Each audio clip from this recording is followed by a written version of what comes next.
el dolor de esas familias como palanca, pero también sabían que algunos de esos datos eran reales, que habían familias que necesitaban respuestas, que habían cuerpos que nunca habían sido encontrados, y así pasaron 10 años. Mientras tanto, Carol Ann Bone, su esposa, lo visitaba regularmente, y una de esas visitas, de manera que nunca quedó del todo clara para las autoridades, Carol quedó embarazada. En 1982 dio a luz una niña. Ted Bundy tuvo una hija desde el corredor de la muerte. También concedió entrevistas, habló con periodistas, con psicólogos, con investigadores del FBI. En algunas de esas conversaciones se refería a sí mismo en tercera persona cuando describía los crímenes, como si estuviera hablando de otra persona, como si el monstruo y el hombre fueran dos entidades separadas. En sus últimos días habló con el doctor James Dobson, un psicólogo cristiano conservador, y ahí Bundy hizo algo que todos esperaban.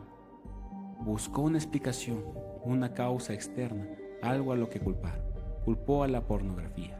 Dijo que desde adolescente se había vuelto adicto a imágenes violentas y pornográficas, y que eso lo había llevado a cruzar una línea que nunca debió cruzar, que si la pornografía hubiera estado regulada, quizás nada de eso habría ocurrido. Los investigadores, los psicólogos, las familias de las víctimas recibieron esa declaración con escepticismo absoluto, porque Ted Bundy buscaba hasta el final lo que siempre había buscado, una excusa, una narrativa en la que él fuera también una víctima. No lo era. La fecha de ejecución final fue fijada para el 24 de enero de 1989.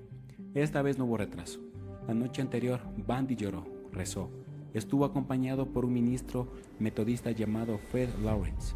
Rechazó la última cena que el sistema penitenciario le ofrecía. Había pedido bistec y huevos, pero al final no comió nada. Hizo llamadas de teléfono, la última fue a su madre, Louise, la mujer que en su infancia había sido su hermana, la mujer que lo había traído al mundo, la única persona que durante todo el proceso siguió amándolo sin condiciones. A las afueras de la prisión estatal de Florida, algo inusual estaba ocurriendo.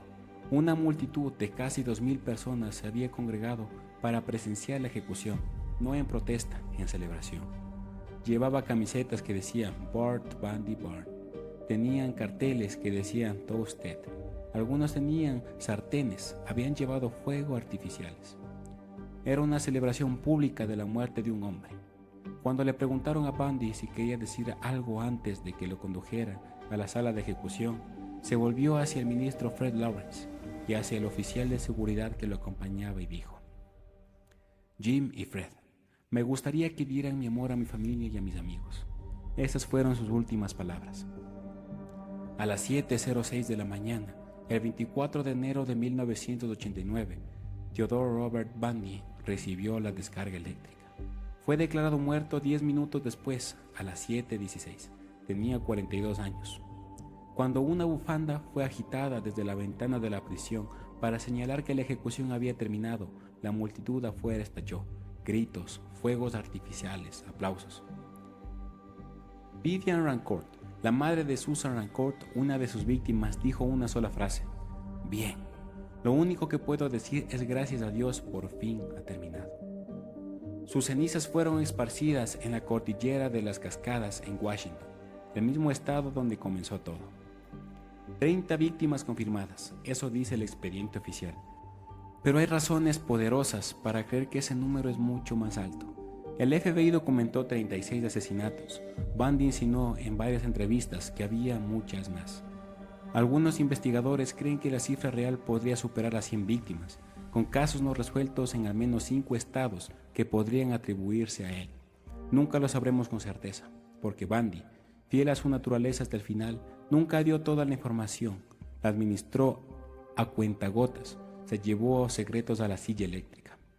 Hay familias que todavía no saben qué le pasó a sus hijas, hay restos que nunca fueron encontrados, hay madres que aún hoy, décadas después, no tienen un lugar donde ir a llevar flores. También es parte de su legado. La prueba que lo condenó. La comparación de sus marcas de mordida en el cuerpo de Lisa Lavy fue revolucionaria en su momento. El uso de la odontología forense en un juicio criminal de ese nivel nunca se había visto antes.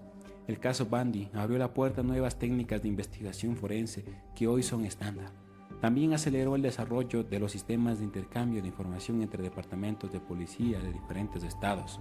Antes de Bundy, un asesinato podía cruzar una frontera estatal y empezar de cero, porque nadie compartía datos. Después de Bundy, eso cambió.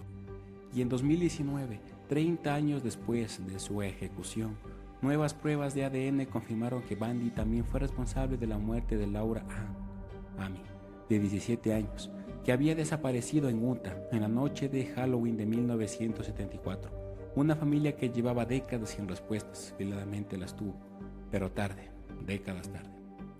Esta es la pregunta que los psicólogos, criminólogos y perfiladores han estado respondiendo durante medio siglo. ¿Qué era Ted Bundy? Era un psicópata, no en el sentido coloquial, sino en el clínico, sin empatía genuina, sin remordimiento real, con una capacidad extraordinaria para imitar las emociones que se esperaban de él en cada contexto. Sabía exactamente qué cara poner, qué palabras usar, qué tono adoptar. Era un narcisista profundo, necesitaba ser el centro de atención, por eso se defendió a sí mismo en el juicio, no porque creyera que podía ganar, sino porque quería el estrado para él. Por eso concedió entrevistas hasta el final, por eso se casó en el tribunal. Era también alguien que necesitaba control total. Sus crímenes no eran arrebatos de ira, eran rituales de dominación. Cada vez que elegía a una víctima, cada vez que ejecutaba el engaño, cada vez que decidía el momento del ataque, estaba ejerciendo un control absoluto sobre otra persona. Eso era lo que buscaba, no el crimen en sí, el control. Y era encantador, genuinamente encantador, capaz de hacer que te sintieras especial, visto, interesante. Esa habilidad no era una máscara que se ponía para cazar, era parte de quien era. Lo que hacía con ella era la monstruosidad. Porque lo más importante que hay que entender sobre Ted Bundy, no parecía un monstruo porque tenía una máscara perfecta. Parecía normal porque había aprendido con una precisión aterradora a imitar la normalidad. Y eso lo hacía y lo sigue haciendo después de décadas. Uno de los casos más estudiados y más perturbadores en la historia de la criminología.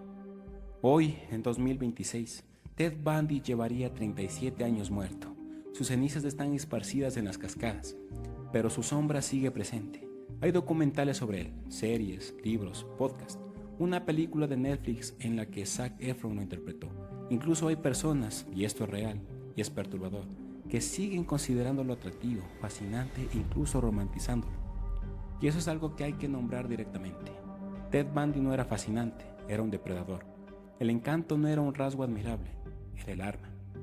Las 30 mujeres o más que murieron a sus manos eran personas reales, con familias, con sueños, con vidas que fueron interrumpidas violentamente por un hombre que las eligió como objetos de su ritual.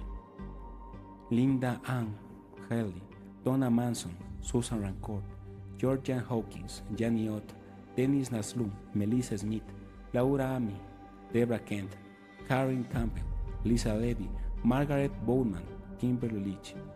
Nombres reales, personas reales. Sus familias vivieron décadas de incertidumbre, de dolor, de preguntas sin respuesta. Algunas nunca las recibieron. Eso es el legado real de Ted Bundy, no el encanto, no las entrevistas, no la actuación en el tribunal, el dolor que dejó atrás. Si hay algo que en este caso nos enseña es que el peligro no siempre viene con cara de monstruo. A veces viene con una sonrisa perfecta, una historia bien ensayada y la apariencia exacta de lo que necesitamos ver para bajar la guardia. Confía en tu instinto, aunque la persona parezca completamente inofensiva, especialmente entonces. Gracias por estar aquí hasta el final. Este caso, como todos los que ya tocamos en este canal, merecen ser contados con respeto hacia las víctimas y con la seriedad que merece. Si quieres que cubramos otro caso, déjalo en los comentarios. Hasta la próxima. Esto fue Ecos del Misterio.